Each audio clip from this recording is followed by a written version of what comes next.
বন্ধুরা, এই ভিডিওটা নিশ্চয়ই দেখেছেন, যেখানে একটি ছেলে ব্রিজের ওপর থেকে একটি কুকুরের গলায় দড়ি বেঁধে এবং তার সঙ্গে একটি ইঁট বেঁধে তাকে ওপর থেকে নিচে জলে ফেলে দেয়। ভাবুন মানুষ কতটা নিষ্ঠুর হলে তবে সে এই কাজটা করতে পারে।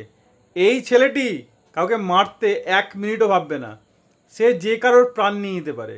এত নিষ্ঠুর, এবং যারা ভাবুন এর আশেপাশে আছে তারা চুপচাপ দাঁড়িয়ে দেখছে নীরব দর্শকের মতো, তারা আনন্দ উপভোগ করছে। কারোর প্রাণ নেওয়া যদি সত্যি এতটা আনন্দের হয় তাহলে এরা মানুষের পর্যায়ে পড়ে বলে আমি মনে করি না। এরা মানুষ হতেই পারে না। যদি মানুষের প্রাণ নেওয়াটা এতটা উচ্ছ্বাসের হয়, আনন্দের হয়, উল্লাসের হয়, এরা মানুষ হতেই পারে না। আজকে ভাবুন তো এই কুকুরের জায়গায় যদি এই ছেলেটি থাকতো যে এই কুকুরটিকে নিচে ফেলছে, তাহলে আজকে গোটা সোশ্যাল মিডিয়ায় হই হই পড়ে যেত। সত্যিই কি একটা প্রাণীর প্রাণ নেওয়া যায় এইভাবে?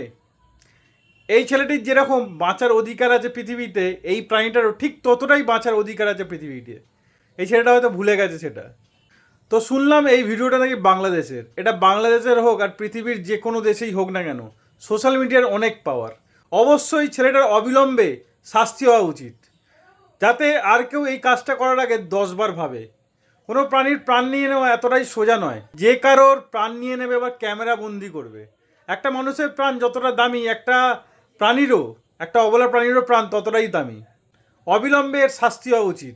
এই প্রাণীটির প্রাণ নিয়ে নিতে দুবার ভাবছে না। ভাবুন, কোনো মানুষের প্রাণ নিয়ে নিতেও দুবার ভাববে না। কিছুদিন আগে একটা ইনসিডেন্ট দেখতে পেয়েছেন, যেখানে একটা ট্রেনের মধ্যে সিম্পল একটা ঘটনা নিয়ে একটা ছেলেকে মেরে দিয়েছে। ঠিক এই ছেলেটার যে মেন্টালিটি ছিল, এই ছেলেটারও ঠিক সেম মেন্টালিটি।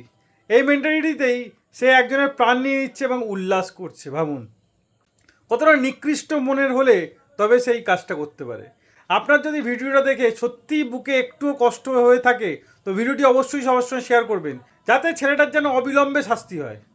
এবং আপনার মতামত কমেন্টে অবশ্যই জানাবেন।